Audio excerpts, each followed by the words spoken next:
పడి ఉండగా నాకు తోడై ఉండమని, ప్రతి పదం యొక్క పరమార్థాన్ని మీ బిడ్డలు గ్రహించినట్లుగా వారి మనోనేత్రములను వెలిగించమని కోరుకుంటూ క్రీస్తు నామమున ఈ ప్రార్థన మీకు సమర్పిస్తున్నాము తండ్రి. ఆమేన్. కూడి వచ్చిన దేవుని ప్రియులైన వారందరికీ ప్రభు అయిన యేసుక్రీస్తు వారి నామంలో శుభములు తెలియజేస్తున్నాను. చాలా ప్రాముఖ్యమైన విషయం మరి మీ అందరికీ ఈరోజు ప్రకటింపబడుతుంది. క్రీస్తు ఆగమనం, విశ్వ వినాశనం. మరి యేసుక్రీస్తు వారి రాకడకు ఎందుకు ఇంత ప్రాధాన్యత ఏర్పడింది? భూమి మీద యేసుక్రీస్తు వారి ప్రస్థానం చాలా గొప్పది. ఆయన తన పుట్టుక చాలా ప్రత్యేకమైనది.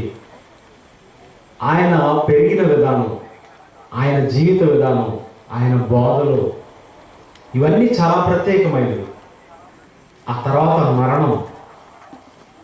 ఆ మరణం ప్రపంచాన్ని ఆశ్చర్యపరిచింది. మృత్యుంజయుడై తిరిగి లేవడం అనేది ప్రపంచాన్ని కనువిందులు చేసే ఒక మంచి ఆశ్చర్యకరమైనటువంటి వార్త. ఆయన వెళ్ళిపోతూ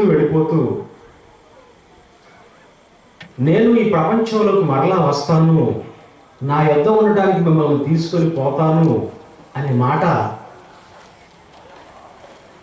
అందరినీ ఆలోచనలో పడేసింది. అయితే ఎందుకు యేసుక్రీస్తు వారి రెండవ రాకడ గురించి అంత ప్రాధాన్యత ఏర్పడింది? ఇక మనం ఎన్నో పాటలు కూడా క్రైస్తవ సమాజంలో రాకడ గురించిన పాటలు కూడా మనం విన్నాం. యేసుక్రీస్తు తన బోధల్లో అపోస్తలులు సువార్తల రూపంలో యేసుక్రీస్తు వారి రాకడ గురించి రాసిన చాలామంది, ఒక ఆయన ఎవరిని అడిగాడట యేసు ప్రభు రాకడ గురించి? కొండలను అడిగాడు. అడిగి అడిగి అడిగి అడిగా అడిగి అడిగి అడిగి అడిగాడట. ఎవరిని? కొండలు. ఎప్పుడు యేసయ్య వస్తాడని కొండను అడిగితే ఏం చెప్పింది? ఆలోచించండి. వాక్యము నమ్మదగినది, పూర్ణాంగీకారమునకు యోగ్యమై ఉన్నది, ఆ యేసుక్రీస్తు సత్యం అని చెప్తే వాక్యాన్ని అడగాలి. వాక్యం నుండి వచ్చే గుర్తులను స్వీకరించాలి తప్ప కొండలను అడిగాడు. ఇవన్నీ మనం పాడుకున్నాం, ఒకప్పుడు పాడుకున్నాం. ఇప్పుడు వెంటంటే ఆహా అనిపిస్తుంది మనకు. ఇంకా తర్వాత మరొక మాట, అదే ఆ రోజు యేసయ్య ఉగ్రత రోజు అని పాడుకున్నారు. ఎందుకు యేసుక్రీస్తు వారి రెండవ రాకడకు ఇంత ప్రాధాన్యత ఏర్పడింది? ప్రపంచ క్రైస్తవులంతా నిరీక్షణతో ఎదురు చూస్తున్నారు. ఎందుకు? ఏం జరగబోతుంది? ఇలాంటి పరిస్థితులు మనం ఇప్పుడున్న పరిస్థితులను చూస్తుంటే ఏ దేశానికి ఎవరు సహాయం అందిస్తారు? ఏ దేశం దగ్గర ఎక్కువ బాంబులు ఉన్నాయి? ఏ దేశంతో పెట్టుకుంటే మనకు భవిష్యత్తు లేకుండా పోతుంది? ఎవరితో ఎంత స్నేహంగా ఉండాలి? ఇవన్నీ బాగా ఆలోచిస్తున్నారు అంతా. 2 ప్రపంచ యుద్ధాలు జరిగిపోయిన తర్వాత, మొదటి ప్రపంచ యుద్ధం, రెండవ ప్రపంచ యుద్ధం జరిగిపోయిన తర్వాత ఒక్కొక్క దేశం ఏ దేశాన్ని మరో దేశం అదుపులో పెట్టలేకపోతుంది. బాగా ఆలోచించండి. మీరు క్రైస్తవులుగా మీరు ఆలోచించండి. ఏదో బెంజమిన్ గారికి వేసవి కాలంలో 2 రోజులు మీటింగ్ పెట్టాలి కనుక పెట్టాడు అని అనుకోకండి. ఆయన అలా చేసే వ్యక్తి కాదు. స్వార్థ ప్రకటనే మా యొక్క ధ్యేయం. చాలా కష్టపడ్డారు, సంఘం చాలా కష్టపడింది. వీటిని సద్వినియోగం చేసుకోండి. రోజు చర్చికి వచ్చేవాళ్ళైనా ఎట్లాంటి విషయాలు ఆలోచించాల్సిందే, తప్పదు. 2 ప్రపంచ యుద్ధాలు జరిగిపోయాయి. 2 ప్రపంచ యుద్ధాలు జరిగిన తర్వాత, మొదటి ప్రపంచ యుద్ధం జరిగిన తర్వాత ఎంత ప్రాణ నష్టం, ఎంత ఆస్తి నష్టం, వ్యాధులు ప్రబలాయి. ఇంత నష్టం అవసరమా అని మొదటి ప్రపంచ యుద్ధం జరిగిన తర్వాత మళ్ళా కొన్ని సంవత్సరాల తర్వాత రెండవ ప్రపంచ యుద్ధం జరిగింది. గగనతలం అంతా కూడా రాకెట్లతో, బాంబుల దాడులతో ట్రాఫిక్ ఏర్పడింది అనమాట. అంత బీభత్సం. ఇక ఐక్యరాజ్య సమితి అనేది ఒకటి ఏర్పడింది. ఈ రెండు ప్రపంచ యుద్ధాలు జరిగిన తర్వాత ఐక్యరాజ్య సమితి అంటే దేశాలన్నింటినీ ఒక చోట కూర్చోబెట్టడం. అందులో భద్రతా మండలి, ఐక్యరాజ్య సమితిలో భద్రతా మండలి. ఈ భద్రతా మండలిలో ప్రపంచ దేశాధినేతలంతా కూర్చున్నారు. అందరూ కూర్చున్నారు. మనం తెలివైన ప్రాణులు, మనకున్న దేశం ఒక్కటే, మనం ఉన్న భూమి ఒక్కటే. ఇలా దేశం మీద దేశం, దేశం మీద దేశం శత్రుత్వం పెంచుకుంటే మనుషులు చచ్చిపోతారు, ఆస్తులు నాశనం అయిపోతాయి. ఇదంతా మనకు అవసరమా అని భద్రతా మండలి జోక్యం చేసుకొని ఒక్కొక్కళ్ళకి సలహాలు, శాంతి ఒప్పందాలు ఇచ్చినా ఇప్పుడు వచ్చేసరికి ఏ దేశం మాట వెంటల. ఒకప్పుడు అమెరికా ప్రపంచ దేశాలకు పెద్దన్న పాత్రను పోషించేది. ఆ దేశం చెబితే ఏ దేశాలైనా వినేయి. ఇప్పుడు అదేం లేదు. నీకంటే మేమేం తక్కువ అంటుంది చైనా. నీకంటే మేమేం తక్కువ. ఆ చైనా వాడు ఎంత దుర్మార్గుడో చూడండి. మనకు నకిలీ వస్తువులు తయారు చేసి ఇచ్చేది కాక సూర్యుడిని కృత్రిమంగా తయారు చేశాడంటాడు. సూర్యుడిని వాడి ప్రయోగాలు, వాడి ఆలోచనలు, అంటే మానవ మేధస్సు ఎంతో పెరుగుతుంది అని మనం అనుకుంటున్నాం. ఐక్యరాజ్య సమితి జోక్యం చేసుకున్నా కూడా ఈ ప్రపంచ దేశాలు ఎవరి మాట వింటలేవు. నిజంగా అన్నయ్య మరి ఏ ఆలోచన చేశాడో నాకు తెలియదు, కానీ ఏదో యుద్ధం వస్తున్న సంగతి ముందుగానే తెలిసేమో అన్నట్టుగా క్రీస్తు ఆగమనం, విశ్వ వినాశనం అనే అంశాన్ని తీసుకోవడం జరిగింది. ఆలోచించండి ఒకసారి. అంటే యేసుక్రీస్తు వారి రాకడకు ఎందుకు ఇంత ప్రాధాన్యత ఏర్పడిందని అంటే లోకాన్ని సర్దే రోజు. లోకాన్ని సర్దే రోజు. అప్పుడప్పుడు అంటా ఉంటాం మనం. ఏమని? మన ఇంట్లో ఒకడు ఉంటున్నాడు అనుకోండి కొన్నాళ్ళ నుంచి, వాడి దగ్గర తప్పు ఏదైనా జరిగిందనుకో, ఇక సర్దుకో అంటాం. ఇక సర్దుకో, బయలుదేరి అంటాం. అట్లాగే ప్రియమైన దేవుని పిల్లారా, యేసుక్రీస్తు వారి రెండవ రాకడలో ఏం జరుగుతుందంటే ప్రపంచాన్ని సర్దుతున్నాడు. ప్రపంచాన్ని సర్దుతున్నాడు. ఇక రెండవది ఏంటో తెలుసా? దీర్ఘశాంతుడైన దేవుడు దీర్ఘశాంతాన్ని పక్కన పెట్టే రోజు. ఇప్పటి వరకు మారు అని మనల్ని ప్రోత్సహించిన విధానం చాలిక. తన ప్రియకుమారుని కూడా బలిచ్చిన తర్వాత ఇంకా ఆయన ఇంకా లేదు. ఈ ప్రపంచాన్ని సర్దుతున్న రోజు. అయితే ఈ రెండవ రాకడ గురించి ఒక మంచి సందర్భాన్ని మనం చూద్దాం. నేను చదువుకున్నది ఒకసారి. అపోస్తలుడైన పౌలు గారు తెస్సలోనికైలకు రాసిన మొదటి పత్రిక 5వ అధ్యాయం మొదటి వచనం నుంచి, సహోదరులారా ఆ కాలములను గూర్చియు ఆ సమయములను గూర్చియు మీకు రాయనవసరం లేదు. సహోదరులు అంటే యేసుక్రీస్తు గురించిన వివరాలు తెలిసిన వాళ్ళకి నేను ఇక రాయనవసరం లేదు. రాత్రి వేళ దొంగ ఎలాగో వచ్చునో అలాగే ప్రభు దినము వచ్చునని మీకు బాగా తెలుసు అంటున్నాడు. ఆనాటి సంఘానికి బాగా తెలుసు, తెస్సలోనికైలకు బాగా తెలుసు, ఇప్పుడున్న వాళ్ళకి బాగా తెలుసా? అసలు యేసుక్రీస్తు వారి గురించి నిరీక్షణ కలిగి ఉండటం అనే ఆలోచన తెలియదు ఇంతవరకు నేటి క్రైస్తవ సంఘానికి. చూడండి, సహోదరులారా ఆ కాలమును గురించి ఆ సమయమును గురించి మీకు రాయనక్కర్లేదు. రాత్రి వేళ దొంగ ఎలాగో వచ్చునో అలాగే ప్రభు దినం వచ్చునని మీకు బాగుగా తెలియను. లోకులు నెమ్మదిగా ఉన్నది, భయమేమీ లేదని చెప్పుకొని చూడగా లోకులు ఏమనుకుంటున్నారంటే నెమ్మదిగా ఉంది, భయమేమి లేదు, రియల్ ఎస్టేట్ వ్యాపారం జోరుగా అందుకుంటుంది, అసలు మనకే రాజధాని వచ్చింది, ఇబ్బంది ఏమీ లేదు, నెమ్మదిగా ఉంది. అబ్బా ఎంతయ్యా సెంటు ఒకప్పుడండి 10 రూపాయలు కొన్నాడండి మా తాతయ్య, ఇప్పుడు 10 లక్షలండి. అసలు ఇంకేమరా బ్యాంకులో వేసుకొని బతకటమే. అదే భయం ఏం లేదంటే అదే నెమ్మది. ఇంకేముందిరా, మనల్ని కొట్టేవాడు ఎవరు? తీసుకుంటాం, బ్యాంకులో వేసుకుంటాం, ఆ వడ్డీతో బతుకుతాం. ఇది మనిషి. లోకులు అంటే క్రైస్తవులు కాదు వాళ్ళు, లోకులు ఎట్లా అనుకుంటున్నారట. ఇంకేముంది, అమ్ముకుంటాం, బ్యాంకులో వేసుకుంటాం, వడ్డీ తిని బతుకుతాం. బతకండి బతకండి, ఎంతకాలం బతుకుతారు చూడండి.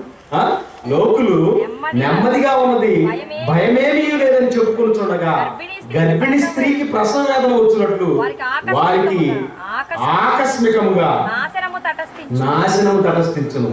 వారి ఎంత మాత్రము తప్పించుకొనలేరు. సహోదరులారా, ఆ దినము దొంగ వలె మీ మీదికి వచ్చుటకు మీరు చీకటిలో ఉన్నవారు కారు, మీరు వెలుగు సంబంధులు.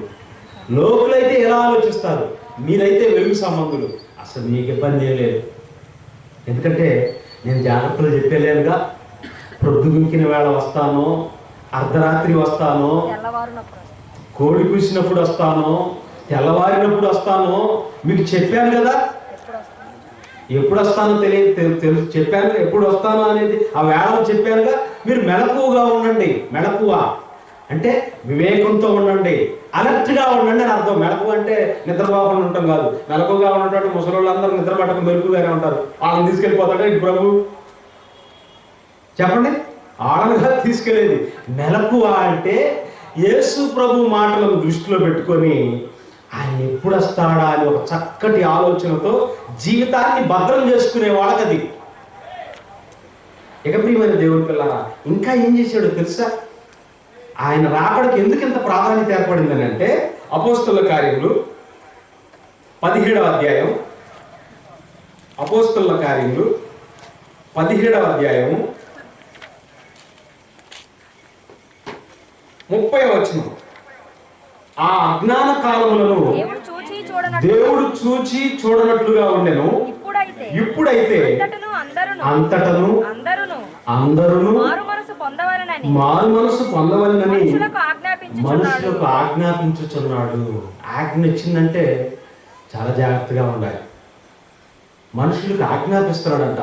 ఇదివరకేమో చూసి చూడనట్టున్నాడట, ఇప్పుడైతే ఆజ్ఞే ఇస్తున్నాడట. మారాల్సిందే అంటున్నాడట. మనోళ్ళు అంటున్నారు, ఏంటండి మేము మారకపోతే బెదిరించి మార్పించాలా? మమ్మల్ని బెదిరించి మార్పించాలా? దేవుడు మన పట్ల తీసుకునే నిర్ణయాలు మనకు అర్థం కావట్లేదు.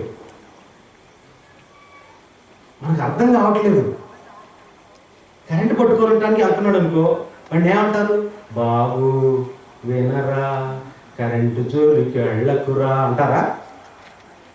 ఆజ్ఞ వచ్చేసింది, దవడ బగలు కొడతా అక్కడికి వెళ్ళావంటే అది వెళ్ళకూడదు. ఇక కన్నతండ్రి ప్రేమ ఉండేది. మనుషులందరూ మారు మనసు పొందవాలని ఆజ్ఞాపిస్తున్నాడు. ఇక ఆజ్ఞలే చూడండి. ఎందుకనగా తాను నియమించిన మనుషుని చేత నీతిని అనుసరించి భూలోకమునకు తీర్పు తీర్చబోయేది ఒక దినమును నిర్ణయించి ఉన్నాడు. ఎందుకు ఆజ్ఞించి మరి కమాండ్ చేసి మరి చెప్తున్నాడు తెలుసా?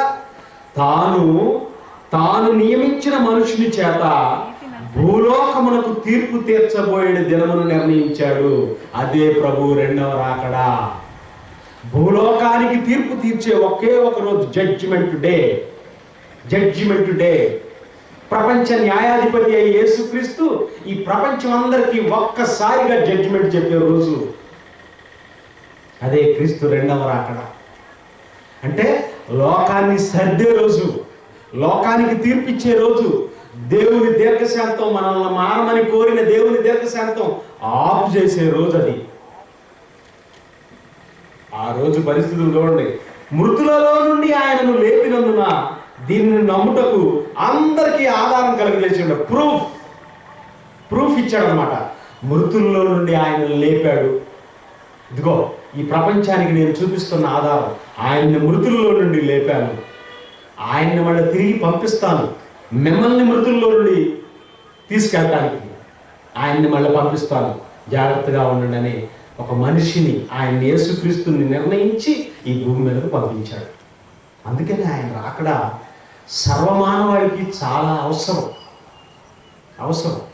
ఇక చివరగా ఇంకొక మాట చూద్దాం. ప్రకటన గ్రంథము మొదటి అధ్యాయం, ప్రకటన గ్రంథము మొదటి అధ్యాయము 7వ వచనం. ఇదిగో ఆయన మేఘారూఢుడై వచ్చుచున్నాడు, ప్రతి నేత్రము ఆయనను చూచును, ఆయనను పొడిచిన వారును చూచెదరు, భూజనులందరూ ఆయనను చూచి రొమ్ము కొట్టుకొందురు. ప్రతి నేత్రము ఆయనను చూచును, ఆయనను పొడిచిన వారు చూచెదరు, భూజనులంతా ఆయనను చూచి రొమ్ము కొట్టుకొందురు. అమ్మో, ఈ ప్రపంచానికి వచ్చిన వ్యక్తి నాను ఇలా చేశాం ఏంటి అని రొమ్ము కొట్టుకుంటారు, గుండెలు బాదుకుంటారు. ప్రతి నేత్రం చూసిదట ఆయన్ని. చూడండి, అంత మామూలు విషయం అంటారా? ప్రపంచమే యేసుక్రీస్తుని కన్నెత్తి చూసే రోజు. ఈరోజు ఏం చేస్తున్నారు? యేసు ప్రభువుని నమ్ముకున్న వాళ్ళని చంపి పడేస్తున్నారు, చంపుతున్నారు. ఏం కాదు, మాకేం కాదు. మీకు భయం చావంటే, మాకేం భయం లేదు. ఈ శరీరాన్ని ఒక కత్తి కాసేపు అట్లా అనగానే నిజంగా దేవుడు ఆ చావులో కూడా పెద్దగా బాధ ఉండదండి. నరికిన వెంటనే కొంచెం బాధ వేసింది. ఆ తర్వాత అప్పుడప్పుడు మన గాయాలు తగిలినప్పుడు చూడండి, రోడ్డు ప్రమాదాలు తగిలినప్పుడు అప్పటికప్పుడు దేవుడు మెకానిజాన్ని పంపిస్తాడనమాట. అసలు తర్వాత నొప్పి తగిలింది, కానీ దెబ్బ తగిలిన వెంటనే నొప్పి పెద్దగా ఉండదు. అట్లాగే ఏం చేయగలరు? ఈ శరీరాన్ని ఏదో చేస్తారు. తర్వాత మా పరిస్థితి ఎలా ఉంటుందో తెలుసా? నిత్యలోకంలో వెళ్ళిపోతాం. మేమంతా ప్రశాంతంగా వెళ్ళిపోతాం. ఈ హత్యలు, మానభంగాలు, దుర్మార్గాలు, దోపిడీ, రాజకీయాలు, దోచుకోవటం, ఈ లోకం నుంచి మేమంతా విముక్తి పొందే రోజు యేసుక్రీస్తు రాకడ. అయితే యేసుక్రీస్తు రాకడ ఖచ్చితంగా జరుగుతుంది. అది జడ్జిమెంట్ డే జరుగుతుంది. జరగటానికి మునుపు కొద్ది ఆయుష్కాలం కదండి మనది, కొద్ది ఆయుష్కాలం.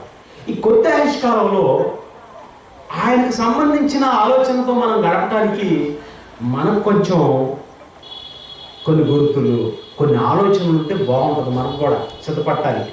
అందుకని యేసుక్రీస్తు రాకక పూర్వం ప్రపంచ పరిస్థితులు ఎలా ఉంటాయి ఆలోచిద్దాం ఒకసారి. చూడండి, ప్రకటన గ్రంథం చూడండి. ప్రకటన గ్రంథము 6వ అధ్యాయం,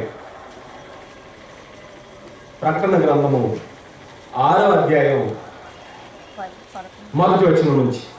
ఆ గొర్రెపిల్ల ఆ 7 ముద్రలలో మొదటి దానిని విప్పినప్పుడు నేను చూడగా ఆ 4 జీవులలో ఒకటి రమ్ము అని ఉరుము వంటి స్వరముతో చెప్పుట వింటిని. బాగా ఆలోచించండి. ప్రకటన గ్రంథం అంతా రూపకాలంకారంలో రాయబడింది. గొర్రెపిల్ల అనగానే యేసుక్రీస్తు. ఆ యేసుక్రీస్తు పద్మాసు ద్వీపంలో పరవాసి అయి ఉన్నటువంటి జెబెదయి కుమారుల్లో ఒకడైనటువంటి యోహానుకు ప్రత్యక్షతలు తెలియజేస్తున్నాడు. విషయాలన్నీ రా అంటున్నాడు. రమ్ము అని ఒక జీవి చెప్పిందంట. రా రా అంటే అక్కడ ఏముంది? చూడు అని అర్థం. నేను చూపిస్తున్నాను, చూడు అంటున్నాడు. నేను రావడానికి ముందు ఈ ప్రపంచంలోకి తనను నమ్మిన వాళ్ళని తీసుకువెళ్ళడానికి మునుపు ఈ ప్రపంచ పరిస్థితులు ఎట్లా ఉంటాయి అని చెప్తూ రా అన్నాడు. యోహాన్ని రా అన్నాడు యేసుక్రీస్తు. చూపిస్తున్నాడు. ఏం చూపిస్తున్నాడు చూడండి. మరియు నేను చూడగా ఇదిగో ఒక తెల్లని గుర్రము కనబడెను. దాని మీద ఒకడు విల్లు పట్టుకొని కూర్చుండి ఉండెను. అతనికి ఒక కిరీటం ఇయ్యబడెను. అతడు జయించుటకు బయలు వెళ్ళెను. నేను చూడగా ఇదిగో ఒక తెల్లని గుర్రము కనబడెను. తెల్లని గుర్రం కనపడిందంట. దాని మీద ఒకడు విల్లు పట్టుకొని కూర్చుండి ఉండెను. అతనికి ఒక కిరీటం ఇయ్యబడెను. తెల్లని గుర్రం, దాని మీద విల్లు పట్టుకొని కూర్చున్నాడంట ఒకడు. అతనికి కిరీటం కూడా ఇవ్వబడిందంట. తెల్లని గుర్రం అనగానే మనం ఏమనుకుంటాం? తెలుపు పరిశుద్ధతకు, పవిత్రతకు సూచనగా భావిస్తాం. అంతేనా? తెలుపుని పరిశుద్ధతకు పవిత్రతకు గుర్తుగా భావిస్తున్నాం. మరి అలా అనుకుంటే రాజకీయ నాయకులు వేసేది తెలుపే, హాస్పిటల్లో చేసేవాడు చేసే వృత్తి, హాస్పిటల్లో పనిచేసేవాడు వేసుకునేది తెలుపే, ఎక్కడ చూసినా తెలుపే కనిపిస్తుంది. ఇంత తెలుపుల మధ్య అవినీతి ఎక్కడి నుంచి వస్తుంది మీరు చెప్పండి? తెల్లని గుర్రం ఎక్కాడట, విల్లు పట్టుకున్నాడట, కిరీటం ఉందంట. కిరీటం అనగా అధికారం. కిరీటం అంటే అధికారం. వేసుకున్న తెల్లని గుర్రం మీద వస్తున్నాడు, విల్లు పట్టుకున్నాడు, కిరీటం ఉంది, జయశాలిగా జయించుచు వెళ్ళిపోయాడట, బయలుదేరాడట.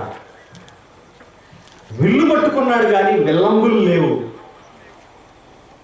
బాణాలు లేవు, విల్లు ఒక్కటే పట్టుకున్నాడు.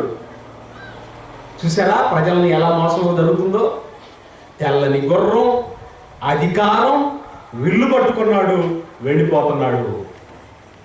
దీన్ని అంతటిని బట్టి చూస్తే మనకేమనిపిస్తుంది? విల్లు పట్టుకున్నాడు కానీ విల్లంబులు లేవు, బాణాలు లేవు. అంటే యేసు ప్రభు రాక మునుపు నకిలీ అన్నమాట. తెలుపు అంటే అంత పరిశుద్ధతే అనుకుంటాం, కానీ ఆ తెలుపు నకిలీ. పాలు చూస్తున్నారు కదా.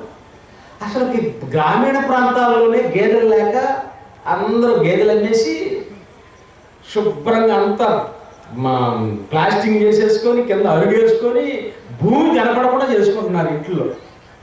గ్రామీణ ప్రాంతాల్లోనే గేదెలు లేకపోతే ఇన్ని వేల కుటుంబాలకి, లక్షల కోట్ల కుటుంబాలకి పాలు ఎక్కడి నుంచి వెళ్తున్నాయి అబ్బా? పాలు ఎక్కడి నుంచి వెళ్తున్నాయి అని ఆలోచిస్తే ఆ పాలు తెల్లగా ఉన్నాయి, కానీ అవి పాలు కాదు. 1 లీటర్ కెమికల్ వాడితే 10,000 లీటర్లు తయారు చేయొచ్చు పాలు. లీటర్ కెమికల్ వాడితే 10,000 లీటర్ల పాలు తయారు చేయొచ్చు. అన్నీ వెళ్ళిపోతాయి. 10,000 లీటర్ల పాలు ఇవ్వాలంటే ఎన్ని గేదెలు ఉండాలి, ఎంతమంది రైతు కుటుంబాలు బాగుపడతాయి అని అనుకుంటాం. కానీ ఏం లేదు, 70 లీటర్ డబ్బా కలిపితే చాలు 10,000 లీటర్లు తయారీ అవుతాయి. ప్యాక్ చేసి పంపించటం. అవన్నీ పాలే అందామా? అంటే యేసు ప్రభు రావడానికి మునుపు నకిలీ ఈ ప్రపంచాన్ని ఆక్రమిస్తుంది. నకిలీ, డూప్లికేట్. దుర్గా నెయ్యి అని ఒకటి ఉండేదండి. దుర్గా నెయ్యి వాళ్ళు ఆ దుర్గా నెయ్యిని టెస్ట్ చేసినప్పుడు నిజమైన నెయ్యిని దుర్గా నెయ్యిని పక్కన పెడితే అసలు ఈ దుర్గా నెయ్యే అసలు క్వాలిటీ కలిగిందన్నంతగా ఉందంట. నకిలీది అది పెయింట్, ఎల్లో పెయింట్ వాడారు దాంట్లో. అదే అసలు సిస్టమ్ అన్నట్టుగా ఉందంట. ఆశ్చర్యపోయారు వాళ్ళు, ఫుడ్ సెక్యూరిటీ టీం ఆశ్చర్యపోయారు. ప్రియమైన దేవుని పిల్లలారా ఆలోచించండి. యేసు ప్రభు రాకడానికి మునుపు నకిలీ ఈ ప్రపంచాన్ని ఆక్రమిస్తుంది. నకిలీ అంటే ఏదో లోకంలో జరిగే నకిలీ అనుకుంటున్నారా? కందిపప్పు అబ్బో పచ్చగా ఉంటేనే మనం తినేది, లేకపోతే ఎక్కడ పప్పు అయ్యాను ఏంటయ్యా నీకు అసలు సరుకు లేదు, అక్కడ తెలియదు, అక్కడ వెళ్ళాలి ఏమంటే అసలు నీకు సరుకులు తీసుకురావడం తెలుసా? నేను పంపించాను చూడయ్యా మార్కెట్కి, నా బుద్ధి తక్కువయ్యా. ఓయమ్మో, నీవంత నేర్పరా? చక్కగా ఎల్లో పెయింట్లో అలా అంటే మనం మంచిగా వేసేసి మిఠాయి కలర్ వేస్తే చాలు, పచ్చగా కనపడతాయి. నీకు అయ్యే ప్రమాణం. ఏం చెప్తాం? నకిలీ. ఈ నకిలీ ఎంతటితో ఆగిపోలేదు. అనేక మంది అబద్ధపు క్రీస్తులు వచ్చి నేనే క్రీస్తుని అంటారు. మళ్ళీ చూడు, ఇక్కడ చూడండి, మళ్ళా ఒరిజినల్ డూప్లికేట్. ఒరిజినల్ ఎక్కడంతో దానికి సమాంతరంగా డూప్లికేట్ ఈ ప్రపంచంలోకి వచ్చేసింది. మరి ఇప్పుడు ఒరిజినల్ ఎతకాలంటే ఎంత కష్టం చెప్పండి? ఒరిజినల్ ఎతకాలంటే ఎంత కష్టం? ఒక స్కూల్లో పిల్లవాడిని జాయిన్ చేయాలంటే మీ స్కూల్ 10 సంవత్సరాల డేటా చూపించండి, ఎప్పుడు ఏ సంవత్సరం వెళ్ళింది, ఎంత పర్సెంటేజ్ వచ్చిందని చూసుకుంటారు. మరి ప్రార్థనకు వచ్చేవాడు ఏ సేవకుడు బాగా చెబుతాడని చూసుకొని వెళ్ళేవాడు ఉన్నారా? ఏ సేవకుడు భక్తిగా ఉంటున్నాడు, ఏ సేవకుడు విశ్వాసంగా ఉంటున్నాడు, ఏ సేవకుడు ప్రారంభ అపోస్తలుల లక్షణాలు కలిగి ఉంటున్నాడని వెతికి వెళ్ళేవాళ్ళు ఎవరన్నా ఉన్నా చెప్పండి. మనకు గుడి ఇంటి పక్కనే ఉండాలి, గుడింటి పక్కనే ఉండాలి. ఎప్పుడన్నా ప్రార్థనకు రాకపోయినా అడిగేవాడు ఉండకూడదు, మన మీద పెత్తనం చేసేవాడు ఉండకూడదు. నీ ఇష్టానుసారమైన భక్తి చేస్తే నీ అడుగులకు మడుగులు ఎత్తేవాళ్ళే పాస్టర్లు కావాలని కోరుకుంటున్నారు ఈరోజు. జనాలు అట్లా ఉన్నారు. హితబోధను సహింపక దురద చెవులు గలవారై తమ కొరకు బోధకులను పోగు చేసుకుని బాగా దురద నవ్వించాలి, బాగా నవ్వించాలి, ఎంటర్టైన్ చేయాలి. గంట సేపు పాటు అది మనకు కావాలి. జబర్దస్త్ ప్రోగ్రాం మించిపోయిందై ఉండాలి మహాసభ, అది మనకు కావాలి. దురద, ప్రజలంతా దురచూరుతూ ఉన్నారట. దురద. ఈ దురద తీర్చాలంటే మీటింగ్ పెట్టాలి. మీటింగ్ పెడితే హాయిగా ప్రసంగీకుడు అని ఉంటుంది. ఏమంటది? ప్రసంగీకుడు, ఆయన గీకుతాడు. అప్పుడు దురద పోయింది. దురద పట్టిన చెవికి మందేసి పంపించాలి, కానీ గీకి పంపిస్తే ఆ కాసేపు హాయిగా ఉంటుంది కదా. నకిలీ. ఇప్పుడు నేనే క్రీస్తునని చెప్పుకొని వస్తున్నారట. నేనే క్రీస్తునంటే క్రీస్తు అనే శబ్దానికి అర్థం ఏంటి? అభిషిక్తుడు అని అర్థం. అభిషిక్తుడు, అభిషేకింపబడిన వాడు అని అర్థం. ఈరోజు ప్రతి దైవ సేవకుడు ఏం చెప్పుకుంటున్నారు? అభిషేకింపబడిన దైవజనుడు నేను. అంటే ఏంటి అర్థం? నేను క్రీస్తుని తెల్లని అంగీ ధరించాను, మీ తలను నా చేతి కింద పెడితే ప్రార్థన చేస్తాను, మీకు పరిశుద్ధాత్మ అభిషేకం కావాలంటే నా చేతిని మీ మీద పెడతాను, నీ రాకడకు యువ సమాప్తికి సూచనలు లేవయ్యా అని యేసు ప్రభుని అడిగితే, సూచనలు కావాలా నీకు? చెబుతున్నాను వినయ్యా, మిమ్మల్ని ఎవడో మోసపరచకుండా చూసుకోండి. మోసం ప్రతి చోట మోసమే జరుగుతుంది, నకిలీ. ఆలోచించండి. ఇంకా రెండవ చూద్దాం ప్రియులారా. ప్రకటన గ్రంథం 6వ అధ్యాయం 3వ వచనం. ఆయన రెండవ ముద్రను విప్పినప్పుడు రమ్ము అని రెండవ జీవి చెప్పుట వింటిని. అప్పుడు ఎర్రనిదైన వేరొక గుర్రము బయలుదేరాను. మనుష్యులు ఒకరిని ఒకడు చంపుకొన్నట్లు భూలోకంలో సమాధానం లేకుండా చేయుటకు ఈ గుర్రం మీద కూర్చున్న వారికి అధికారం ఇవ్వబడెను, మరియు అతనికి ఒక పెద్ద ఖడ్గం ఇవ్వబడెను. ఎర్రనిదైన వేరొక గుర్రం. ఫస్ట్ కనిపించిన గుర్రం ఏంటి? తెల్లంది. తెలుపని మోసపోవద్దు, అది నకిలీ. ఇక రెండవది ఎర్రని గుర్రము, ఎరుపు, డేంజర్. ఏం చేస్తున్నాడు చూడండి, దాని మీద కూర్చున్నవాడు. మనుషులు ఒకరిని ఒకడు చంపుకున్నట్లు భూలోకములో సమాధానము లేకుండా చేయుటకు ఈ గుర్రం మీద కూర్చున్న వారికి అధికారం ఇవ్వబడెను, మరియు అతనికి ఒక పెద్ద ఖడ్గం ఇవ్వబడెను. ఒకరితో ఒకడు సమాధానం లేదు, ఒకరితో ఒకడు కలిసి కూర్చొని మాట్లాడుకోవడం లేదు. అన్న తమ్ముడు కూర్చొని మాట్లాడుకునే సందర్భాలు మనం చూడం. తల్లి తండ్రి బిడ్డలంతా కూర్చొని ప్రశాంతంగా నవ్వుకుంటూ మంచిగా మాటలు చెప్పుకునే రోజులు ఈ రోజు లేవు. ఎవరికి వాళ్ళు వేరు, సమాధానం లేదు, భయం. ఒకరికొకడు సమాధానం లేకుండా కత్తులు దూసుకుంటున్నారు. ఎందుకో తెలుసా? ఏంటి పరిస్థితి చెప్పమంటారా? ఈ రోజుల్లో మనం చూస్తున్నామండి. నిజంగా నాకైతే బాధేస్తుందండి. మొన్న ఒక అతను తన బిడ్డలిద్దరిని కూడా 2 బకెట్లు నీళ్ళతో నింపాడు బాత్రూంలో. పిల్లల కాళ్ళు చేతులు కట్టిపడేశాడు. ఇద్దరు తలకాయలు తీసి నీళ్ళలో ముంచాడు. ఇద్దరు తలకాయలు తీసుకెళ్ళి నీళ్ళలో అట్లా అదిం పెట్టాడు. గిలగిల నాన్న, ఎందుకు నాన్న ఈ పని చేస్తున్నావు? ఆ పసిబిడ్డలకు తెలియదండి. 7 సంవత్సరాలు 5 సంవత్సరాల పిల్లలు, కడుపును పుట్టిన బిడ్డలు, అందంగా ఉన్నారు, చక్కగా ఉన్నారు, బంగారం లాంటి పిల్లలు.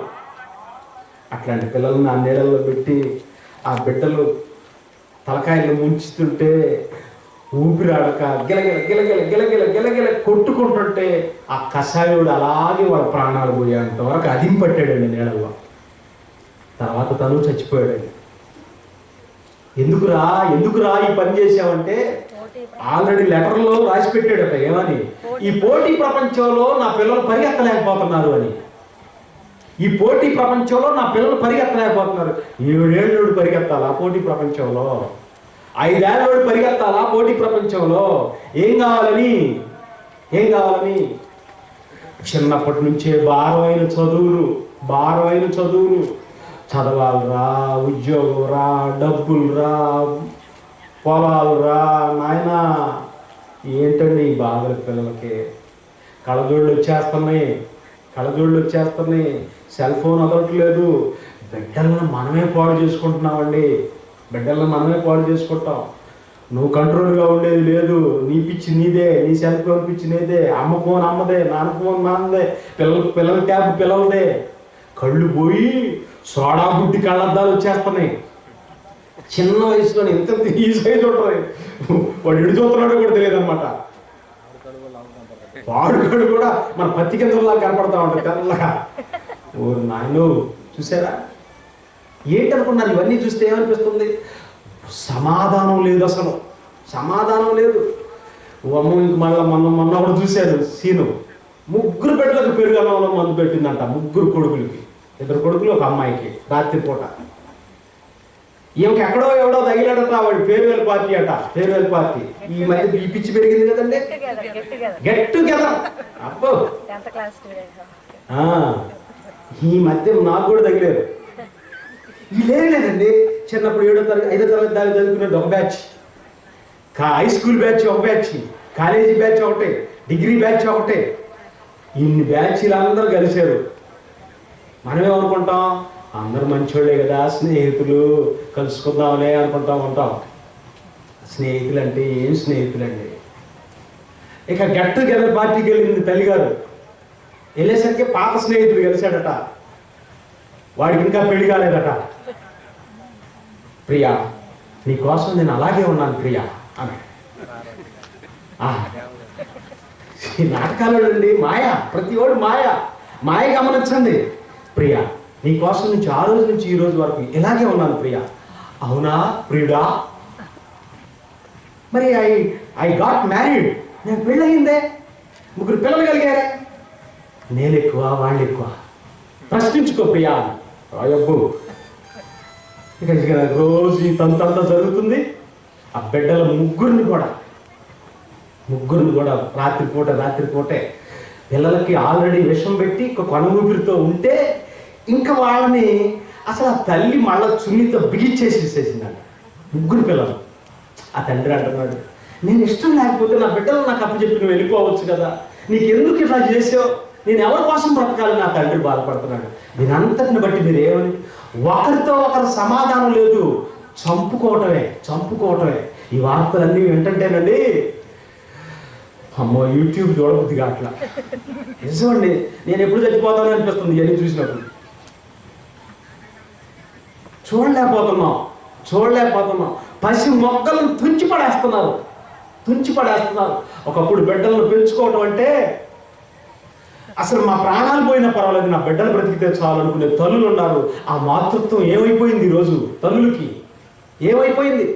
ఆలోచన తీరు మారిపోయింది. సుఖాల వెంట పరిగెడుతున్నారు, తాత్కాలిక ఆనందాలు వెతుక్కుంటున్నారే కానీ మిగతాయి లేవు. మంచి మానవత్వం, ప్రేమ, వాత్సల్యం ఇవన్నీ కరువైపోయింది. చూడండి, 2వ జీవి స్వయం విహారం చేస్తుంది ప్రపంచం మీద, పరుగులు చేస్తుంది, ప్రపంచాన్ని అలుముకుంటుంది. 2వ జీవి ఏంటో తెలుసా? భూలోకములో మనుషులు ఒకరిని ఒకడు చంపుకున్నట్లు భూలోకములో సమాధానం లేకుండా చేయుటకు ఈ గుర్రం మీద కూర్చున్న వారికి అధికారం ఇవ్వబడను, మరియు అతనికి ఒక పెద్ద ఖడ్గం ఇవ్వబడింది. వల జరుగుతుంది. భయం, మానవ హృదయాల్లో భయం. మొదటిది నకిలీ, 2వది భయం. 3వది చూద్దాం, 5వ వచనం. ఆయన 3వ ముద్రను విప్పినప్పుడు రమ్ము అని 3వ జీవి చెప్పుట వింటిని. నేను చూడగా ఇదిగో ఒక నల్లని గుర్రము కనబడెను, దాని మీద ఒకడు త్రాసు చేత పట్టుకొని కూర్చుండెను, మరియు దేనారములకు 1 సేరు గోధుమలనియు దేనారములకు 3 సేరు ఎవలనియు నూనెను ద్రాక్షారసమును పాడు చేయవద్దనియు ఆ 4 జీవుల మధ్య ఒక స్వరం పలికినట్టు నాకు కనబడింది. 3వ గుర్రం నల్లని గుర్రం, త్రాసు పట్టుకున్నాడట. త్రాసు అంటే వాళ్ళ కాట. నల్లని గుర్రం, బ్లాక్ మార్కెట్, మోసం. బ్లాక్ మార్కెట్ అంతా మోసమే. అస్సలు ఈ మధ్యకాలంలో ఎవరికన్నా పాపం తెలిసినోడికి డబ్బులు ఇద్దామన్నా కూడా భయం వేస్తుంది.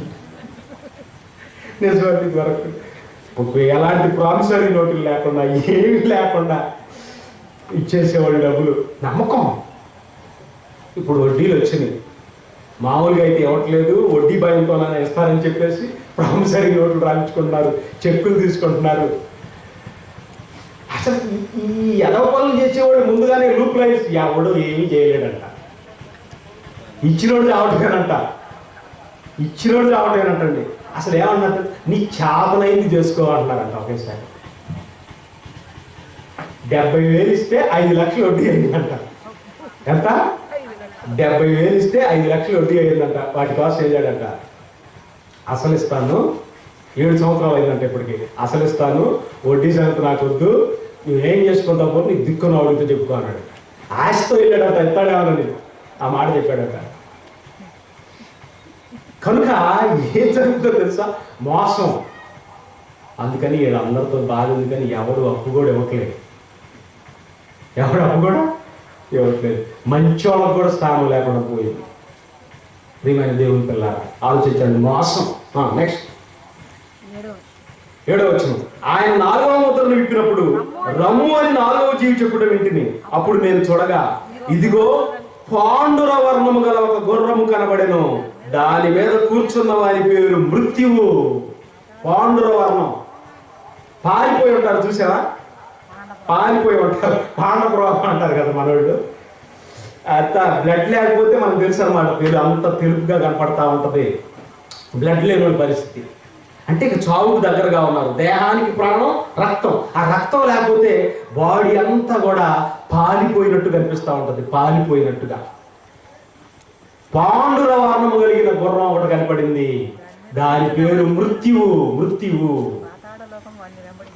పాతాళ లోకమే వాటిని వెంబడించిందంట. పాతాళ లోకం. పాతాళ లోకమే అపరిమితముగా తన నోరు తెరుచుకున్నట. ఎవడొస్తాడు రండిరా, ఎంతమంది వస్తారు రండిరా, చంపుకోండిరా, పత్తిపాళ్ళు అందరూ చంపుకోండిరా రండి నాలోకి, కొన్నిపాళ్ళు అందరూ చంపుకోండిరా, ఒకళ్ళ మీద ఒకళ్ళు పోండిరా, పార్టీలు పిచ్చితో తనుకోండిరా, కులాల పిచ్చితో తనుకోండిరా, చావండిరా, నా దగ్గరకు రండిరా. ఓ నేను నోరు తెరిచి ఉన్నాను. తక్కువ అనుకున్నారు వీళ్ళంతా. ఇక్కడ ప్రశాంతంగా కూర్చున్నారని రేపు ఎలక్షన్ రానియండి, బూతులు వదిలిపెడతారేమో, ఎలక్షన్ బూతులు వదిలిపెడతారేమో. వీళ్ళని అక్కడ ఉండి ఎప్పుడుతూ ఉంటారు. అంత పిచ్చి.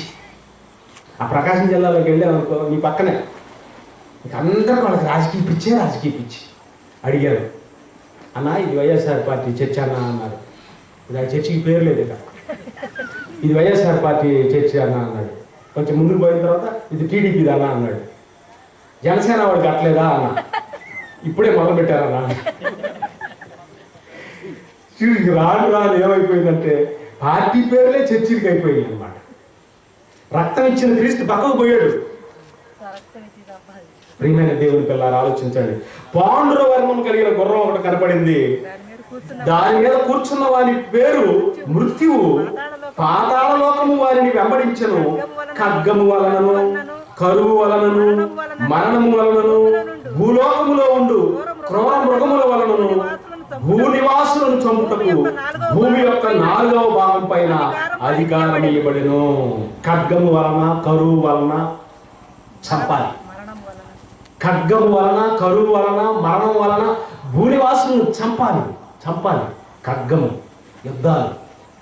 పాకిస్తాన్ వాడు అన్నాడంట, ఒప్పంద సంతకాలు పెట్టారంట. ఇంకొద్దులే మనకి చాలులే అని ఒప్పంద సంతకాలు పెట్టారంట. మళ్ళీ యుద్ధానికి వచ్చేసాడంట. మళ్ళా ఇప్పుడు జరుగుతుంది మాట. అంటే ఒప్పందానికి వచ్చినట్టు, రాజీకి వచ్చినట్టు వచ్చి మళ్ళీ వచ్చేసాడంట మళ్ళీ యుద్ధానికి. ఆలోచించండి ఒకసారి. అందుకనే ఏమంటున్నాడు? ఖడ్గము వలనను, కరువు వలనను, మరణము వలనను. ఖడ్గము వలన, కరువు వలన. కరువు ఎంత ఆహారం అండి. ఆహారాన్ని వృధా చేసేవాళ్ళు ఎక్కువైపోయారు. ఆహారం అంతా పెద్దవాళ్ళు పెళ్ళిళ్ళలో చూస్తేనండి, పెళ్ళిళ్ళలో అంటండి తినేదేమో 50% అంటండి, మళ్ళీ మిగిలేది 0.5% అలాగే మిగిలిపోతుందంటండి ఆహారం. డబ్బులు వాళ్ళ గొప్పల కోసం, వాటి కోసం, వీటి కోసం ఖర్చు పెట్టడం, ఆ ఆహారాన్ని అంతటిని వృధా చేయటం, పేదవాడికి గుప్పెడు మెతుకులు లేకుండా చేశారు. కరువు ఎట్లా వస్తుంది? ఇదిగో వీళ్ళు దేవుడు ఇచ్చినటువంటి ఆహారాన్ని దాచుకోకపోగా విలాసాలు చేస్తూ వృధా చేస్తూ ఉన్నారన్నమాట. ఆ సోమాలియా ప్రాంతాల్లో మట్టి, బంక మట్టిని దోశల్లాగా చేసుకొని దాచిపెట్టుకుంటున్నారు. మట్టి ముద్దలు తిని బ్రతుకుతున్నారు. పోషకాహారం లేమితో బాధపడుతున్నారు. మట్టి ముద్దలు తిని బ్రతుకుతున్నారు. ఏమనుకున్నారు? చిన్న విషయం కాదు. క్రైస్తవుడిగా మనకు చాలా విషయాల మీద అవగాహన ఉండాలి. ఎంతోమంది ఆకలి చావులతో చస్తున్నారు. మనమేమో మన విలాసాలు, మన ఆలోచనలతోనే మనం ఉండాం. మట్టి పెడ్డలు తిని బ్రతుకుతున్నారంటండి. వాళ్ళు దాచుకుంటున్నారు. మీరు కనుక మిర్చిని కోల్డ్ స్టోరేజ్లో దాచుకున్నట్టుగా వాళ్ళు మట్టి పిడకల్ని దాచిపెట్టుకుంటున్నారు తినటానికి, జీవనం గడపటానికి.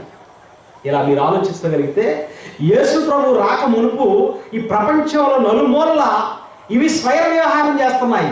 నకిలీ, భయం, మోసం, మృత్యువు 4 దిశల నుండి నలుగురు బయలుదేరారు. 4 గుర్రాల మీద బయలుదేరారు.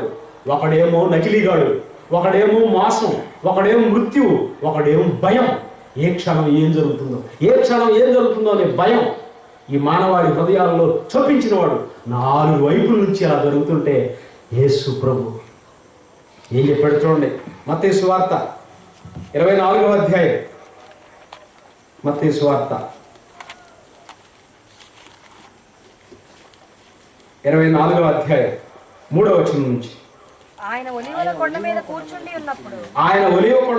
ఉన్నప్పుడు, శిష్యులు ఆయన యొద్దకు వచ్చి ఏకాంతముగా వచ్చి ఇవి ఎప్పుడు జరుగును నీ రాకడకును ఈ యుగ సమాప్తికి సూచన లేవని మాతో చెప్పమనగా యేసు వారితో ఇట్లా ఎవడును మిమ్మును మోసపరచకుండా చూసుకోండి. అనేకులు నా పేరిట వచ్చి చదివిన తర్వాత మీరు యుద్ధములను గూర్చి యుద్ధ సమాచారములను గూర్చి వినబోదురు. మీరు కలవరపడకుండా చూసుకోండి. ఇవి జరగవలసి ఉన్నవి గాని అంతము వెంటనే రాదు. జనము మీదికి జనము, రాజ్యం మీదికి రాజ్యము లేచును. అక్కడక్కడ కరువులు, భూకంపములు కలుగును. ఇవన్నీ వేదనలకు ప్రారంభం. అక్కడక్కడ కరువులు, అక్కడక్కడ భూకంపాలు జరిగినప్పుడు మాకు తిరుగులేదు, మేము చాలా సాధించాం అని చెప్పుకుంటున్నప్పుడు, భూకంపాలు కలిగినప్పుడు ఓ అని ఆడవలసిందే. ఒక్కొక్కళ్ళ శిథిలాల కింద, పిల్లర్ల కింద పడిపోవాల్సిందే. అక్కడక్కడ ఇవన్నీ చూసినప్పుడు మీకు ఏమనిపించాలి? భూమి తన పటుత్వాన్ని కోల్పోయింది. లోపలికి హైదరాబాద్కి వెళ్తే 2-3 కిలోమీటర్ల దూరంలో పోవాలంట డ్రిల్ వాటర్ కోసం. భూగర్భ జలవనరులు అడుగంటిపోయాయి. నీళ్లు లేవు. అంత కాంక్రీట్ మయం అయిపోయింది. నీళ్లు లేవు. రేపు నీటి కొరత వస్తుంది, ఆహారపు కొరత వస్తుంది. వీళ్ళు ఏమైపోతారు? ఇవన్నీ వేదనలు. ఎట్లా బ్రతకాలి? ఏం చేయాలి? సంవత్సరానికి బీటెక్లు చదివేవాళ్ళు, ఎంటెక్లు చదివేవారు లక్షల మంది బయటకు వస్తున్నారు. ఈ లక్షల మందికి ఉద్యోగాలు ఏవి?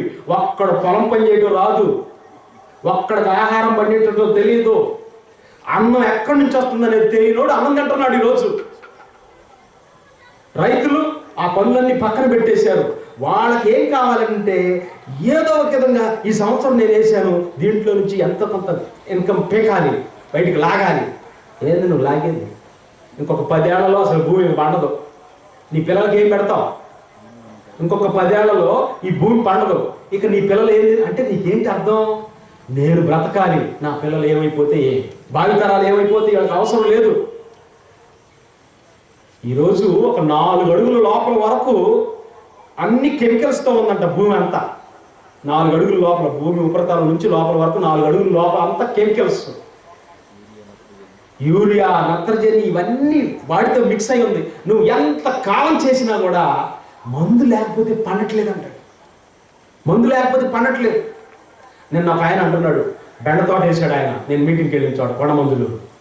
అన్నా రేపు కొయ్యాలన్నా, ఈరోజు మందు వేయాలన్నా అన్నాడు. రేపు ఉదయం కొయ్యాలి, ఈరోజు మందు వేయాలి. వంకాయలకు కూడా అలాగే. ఏంటి బ్రదర్ ఇదంతా అంటే, ఏం లేదన్న మరి నేనేం చేయను అంటున్నాడు. ఎవరు ఏం చేయలేరు, పురుగు తినేసింది అంట, వంకాయలన్నీ పుచ్చొచ్చేస్తాయంట. మరి ఎంత మార్పులు వచ్చినాయో చూడండి. ఇవన్నీ మనం చూసినప్పుడు ఏమనుకోవాలి? ఆర్గానిక్ వ్యవసాయం చేద్దాం, మంచి తిండి తిందాం, చేయండి. నలుగురు పేరు కోసం మంచిది చేయండి. కానీ ఇవన్నీ ప్రభు అయిన యేసుక్రీస్తు వారి రాకడకు సూచనలని మాత్రం మీరు గమనించండి. వేదనలు, ఇవన్నీ వేదనలు. పుట్టిన ప్రతి బిడ్డకి ఎన్నో సమస్యలు బాబు, ఎన్నో సమస్యలు. అరే పుట్టినోడికి షుగర్ అంట, బీపీ అంట, గుండెలో రంధ్రం అంట. ఇవన్నీ చూస్తున్నట్టు ఏమనిపిస్తుంది? పుట్టడం అబ్బాయి పుట్టాడు అనుకున్నప్పుడు మళ్ళీ హాస్పిటల్కి తీసుకెళ్ళి, ఆహా పుట్టింది సింహం, ఆ సింహానికి గుండెలో చిల్లలు, పుట్టింది సింహం. అయ్యో అసలు నా పిల్లల్ని సాకాలంటే అంత కష్టమవుతుందో తెలుసు. రోగాలు. కనుక ప్రియమైన దేవుని పిల్లారా, ఆలోచించాలి. అయితే ఇదొకటి, యేసు ప్రభు రాకమునుపు ప్రపంచాన్ని ఆవహించిన ఈ 4 గుర్రాల మీద బయలుదేరిన వాళ్ళు. ఇక ప్రకృతి సంబంధమైన చిహ్నాలు ఏమైనా ఉన్నాయా? ప్రకృతి సంబంధమైన చిహ్నాలు. అసలు ఈ ప్రపంచం, ఈ విశ్వం అంతా కూడా, ఈ విశ్వంలో మన భూమండలం సెంట్రల్ పాయింట్. అందుకనే భూకేంద్రక సిద్ధాంతం అంటే ఈ విశ్వానికే సెంట్రల్ పాయింట్ మన భూమి. ఒక సైకిల్ చక్రానికి మనం చూస్తే, ఒక మోటార్ వెహికల్ చక్రాన్ని మనం చూస్తే మిడిల్ పాయింట్ ఉంటుంది, చూసారా? అప్ అంటారు దాన్ని, యాక్సిల్. ఆ చుట్టూ ఈ విశ్వం కూడా అలాగే ఉందన్నమాట. ఎన్నో కోటాను నక్షత్రాలతో భూమి మిడిల్ అన్నమాట. అప్ అంటారు కదా, అది భూమి. యేసు ప్రభు వచ్చే సమయానికి ఈ సృష్టి కూడా తన కర్తవ్యాన్ని మర్చిపోతుందంట. వర్షాకాలంలో పట్టలేదు, అకాల వర్షాలు అయిపోయాయి. వర్షాకాలంలో పడట్లేదు. ఎండలో మనం జూన్ని వర్షాకాలం అనుకుంటాం, కానీ జూన్ కూడా కంటిన్యూ అయ్యింది. ఎప్పుడు ఏం జరుగుతుందో చెప్పలేకపోతున్నాం. చలికాలం పలానా కాలం వరకు ఉంటుందని మనం చెప్పలేకపోతున్నాం. ఆలోచించండి ఒకసారి. అకాల వర్షాలు వచ్చి పడుతున్నాయి. మామిడి రైతులు అంటారు, అబ్బా పోత చూసుకొని, ఆహా ఈ సంవత్సరం అయిపోయింది 2 టన్నులు ఇంతకు 50,000 అనుకోండి. నేను ఆ ప్రాంతంలో అటువైపే ఉంటున్నాను, నూజివీడు ఆ ప్రాంతంలో ఉంటున్నాను, మైలవరంలో ఉంటున్నాను. ఒక్కొక్కడు పోత చూసుకోవటం. మన వర్షం వచ్చేసరికి మొత్తం రాలిపోయింది. పోత ఏమి లేదా, మేసాకన్నా దిగింది. ప్రియమైన దేవుని పిల్లారా, ఇవన్నీ చూస్తుంటే ప్రకృతి ఎలా మారిపోయిందనంటే, ఈ విశ్వానికే కేంద్ర బిందువుగా ఉన్నటువంటి భూమి తన గతి తప్పుతుంది. దాని గురించి బైబిల్లో ఏం రాయబడిందో చూడండి. ప్రకృతిలో కనిపిస్తున్న సూచనలు యేసుక్రీస్తు వారి రాకడకు మునుపు. ప్రకటన గ్రంథము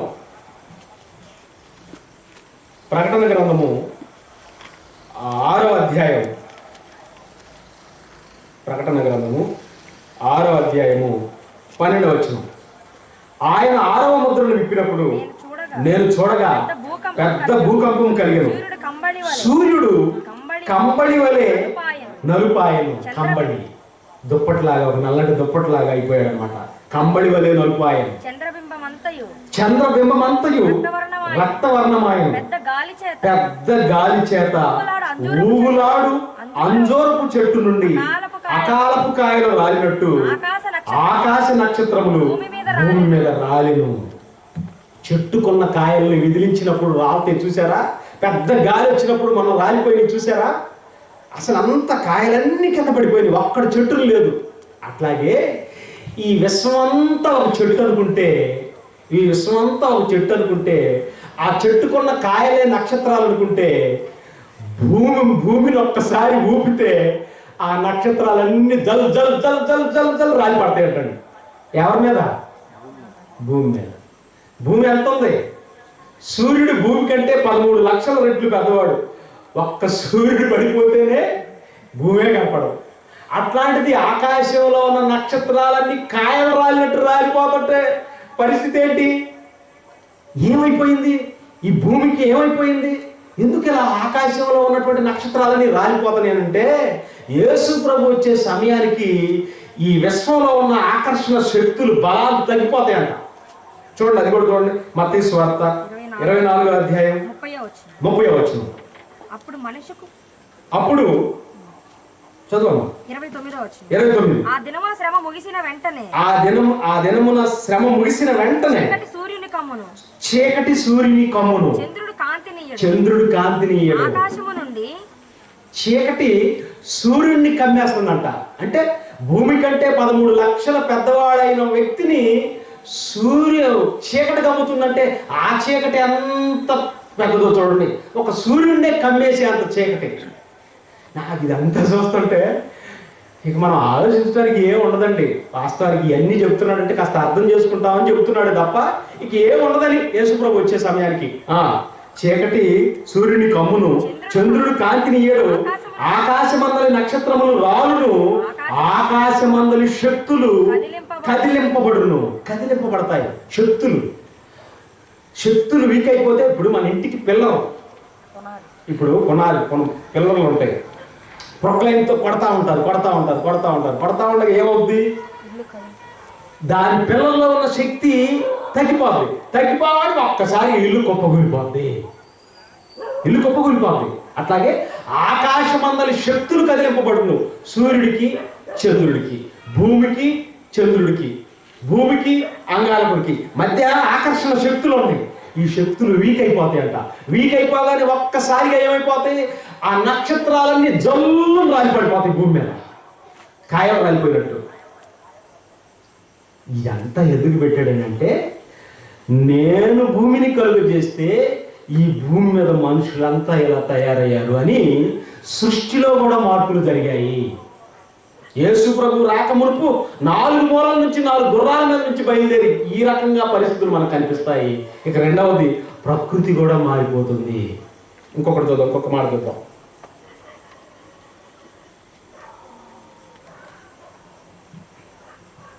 కీర్తనల గ్రంథం, క్షమించండి, యెషయా గ్రంథం 13వ అధ్యాయం 13వ వచనం. యెషయా గ్రంథం 13వ అధ్యాయం 13వ వచనం. సైన్యములకు అధిపతియగు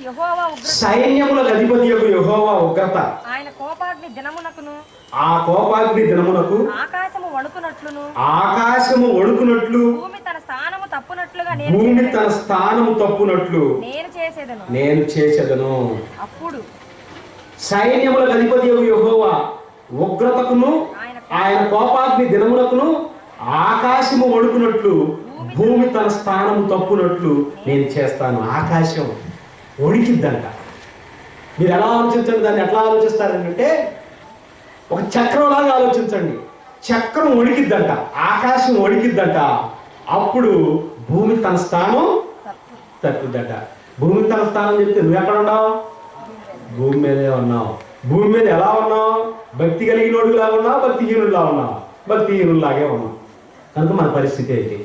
ఆకాశం వణుకుతుంది, భూమి తన స్థానం తప్పుతుంది. అదే భూకేంద్రక సిద్ధాంతం. విశ్వానికి అంతటికీ కేంద్ర స్థానం భూమి. ఈ కేంద్ర స్థానంలో ఉన్న మనిషి చెడిపోయాడు. కనుక విశ్వం అంతా కుప్పకూలిపోతారన్నమాట. యేసు ప్రభు వచ్చినప్పుడు పంచభూతములు మిక్కటమైన వేండ్రముతో లయమైపోవును. భూమియు దాని మీద ఉన్న కృత్యములు కాలిపోతాయి. అసలు దాన్ని ఎంత చక్కగా వర్ణించాడంటే ప్రకటన గ్రంథంలో, అసలు ఈ భూమిని, ఈ ఆకాశాన్ని, ఈ విశ్వాన్ని అంతటిని పాడైపోవడం ఎలా ఉంటుందో ఎంత సింపుల్గా చెప్పాడంటే ఆ మాట చూడండి ఎంత బాగుంటుందో. ప్రకటన గ్రంథం 6వ అధ్యాయం. ఆశ్చర్యపోయారండి ఈ మాట చూసి, ఎంత ఈజీగా ఉంటుందా అన్నట్టుగా.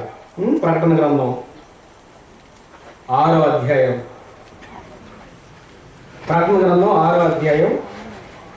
14వ వచనం. మరియు ఆకాశ మండలము, ఇప్పుడే చదువుకున్నాం కదా, ఆకాశము వణుకును, భూమి తన స్థానము తప్పును. ఆకాశ మండలము చుట్టబడిన గ్రంథము వలెనై తొలగిపోవును. చుట్టబడిన గ్రంథం. ఒక పుస్తకాన్ని ఇట్లా చుట్టారు అనుకోండి, ఎట్లా ఉంటుంది? చేపలను చుట్టి పడేస్తాడట. అంటే మీరు ఏమనుకుంటున్నారు? ఆయనకి ఎంతోసేపు పట్టదండు. మీ పరదా కూడా లేట్ అయిద్దాం మడతేయటం. ఆయన ఈజీగా అట్లా మడతేస్తాడట. అందులో నువ్వు ఉన్నావు, నక్షత్రాలు ఉన్నాయి, మొత్తం మడత పడిపోద్ది అంటాడు ఒకడో. ఏదో మడత పెడతాడంటలే. అట్లా చూసారా? తొలగిపోయాను. ఆకాశ మండలము చుట్టబడిన గ్రంథము వలెనై తొలగిపోయెను. ప్రతి కొండయు ప్రతి ద్వీపమును వాటి వాటి స్థానములు తప్పెను. భూరాజులను, గనులను, సహస్రాధిపతులను, ధనికులు, బలిష్ఠులు, ప్రతి దాసుడును, ప్రతి స్వతంత్రుడును కొండ గుహలలోను బండల సందుల్లోను దాక్కుని సింహాసనాసీనుడైన వాని యొక్కయు గొర్రెపిల్ల యొక్కయు ఉగ్రత మహాజనం వచ్చెను. యేసుక్రీస్తు వారి రాకడ, రెండవ రాకడ వచ్చెను. అప్పుడు చుట్టి పెడతాడనమాట. దోశ చుట్టి పెడతారే, దోశ పార్సిల్ చేసేటప్పుడు అట్లా చుట్టి పెడతాడంట ఈ లోకాన్ని. ఆ గొర్రెపిల్ల యొక్క ఉగ్రత మహాజనం వచ్చెను. దానికి తాళజాలిన వాడెవరు? ఎవరు తాడుకుంటారు? మీరు మా మీద పడి ఆయన సన్నిధిని గొర్రెపిల్ల ఉగ్రతకును మమ్మును మరుగు చేయుడని ఆ పర్వతములతోనూ బండలతోనూ చెప్పుచున్నారు. పర్వతయ్యా కాస్త మమ్మల్ని కాపాడయ్యా, మమ్మల్ని సేవ్ చేయ్యా అని ఆడికే దిక్కులేదు, మొత్తాన్ని మర్చిపడేస్తున్నాడు. ఇప్పుడు దీన్ని బట్టి మీకు ఏమర్థం అవుతుంది? ప్రకృతి వైపరీత్యాలు కూడా యేసుక్రీస్తు వస్తున్నాడు, ఈ విశ్వం అంతా కూడా నాశనం అయిపోతుంది. ఇక మూడవది ఏంటో తెలుసా? ఏ నరుడి కోసం అయితే ఈ విశ్వాన్ని కలుగజేశాడో, ఏ నరుడైతే తన కళలను పండించాలని ఎంత దీర్ఘశాంతం వహించాడో, ఏ నరుడు మారితే తన ప్రియకుమారుడిని పంపించి తిరిగి రప్పించుకోవాలని కోరుకున్నాడో వాడే డేంజర్ అయ్యాడట. విశ్వానికి కేంద్రం భూమి, ఆ భూమిలో ఉన్నది తన స్వరూపమైన మనిషి. ఆ మనిషి పాడైపోతే విశ్వానికే ప్రమాదం. తప్పకుండా చూడండి, మీరు చూడండి, ఎందుకండి దేవుడు కలుగు చేసిన సృష్టిని ఆ దేవుడు పాడు చేస్తున్నాడు అని మీరు అనుకోవచ్చు. ఇంట్లో భార్య పిల్లలు అందరూ ఉన్నారు. భర్త కోపంగా ఉన్నాడు. ఆయన మనసును గమనించట్లా. ఎవరు పిల్లలు కానీ భార్య కానీ లెక్క లేకుండా మాట్లాడుతున్నారు. ఆయన కష్టార్జితాన్ని అంతటిని అనుభవిస్తున్నారు. ఆయనకి విలువ లేకుండా చేశారు. భర్తకి పాపం ఎంతో కష్టపడి ఉదయం అనగా సాయంత్రం వరకు వెళ్ళి తన భార్యని తన పిల్లల్ని మనసులో పెట్టుకునే కదండి పని చేసేది ఏ పురుషుడైనా. అంతే ఉంటారు.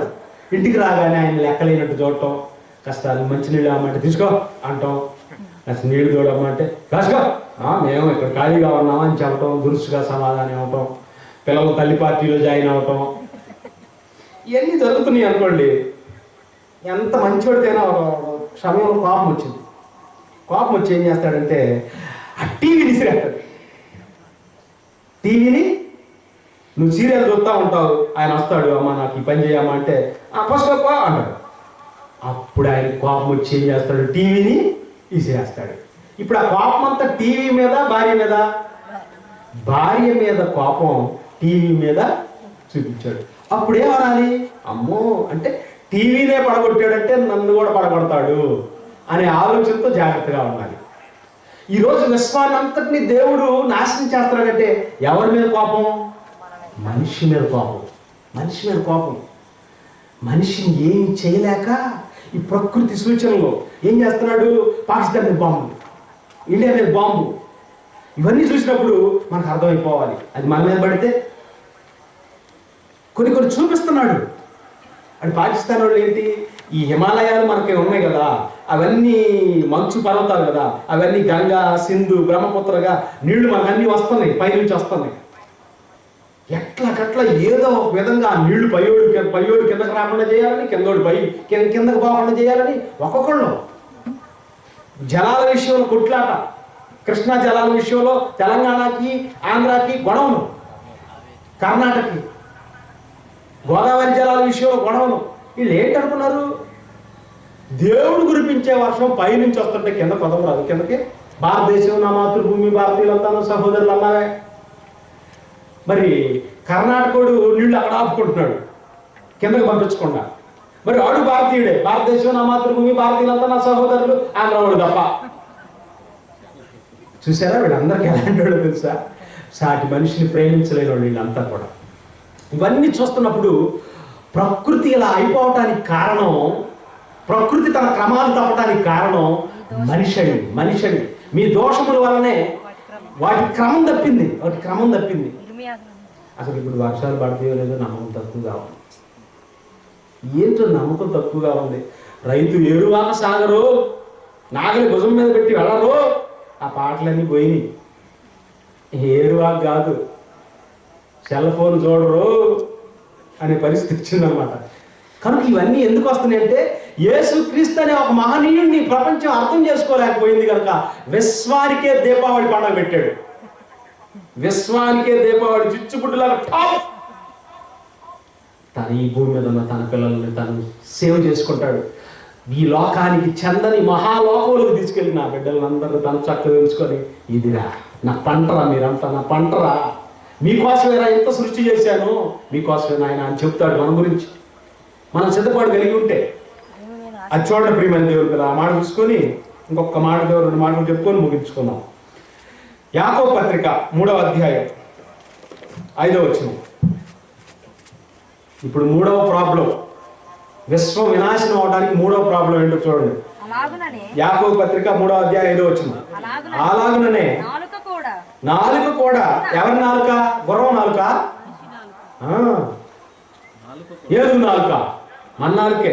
నాలుక కూడా చిన్న అవయవమైనను బహుగా అదిరిపడును. ఎంత కొంచెము నిప్పు ఎంత విస్తారమైన అడవిని తగలబెట్టును. అడవిని కాల్చేయాలంటే అడవి అంతా పెట్రోల్ పోయాలా? అవసరం లేదు, ఒక పక్కన పెడితే చాలు, హాయిగా అదే అయిపోద్ది అనమాట కొన్ని రోజుల తరబడి.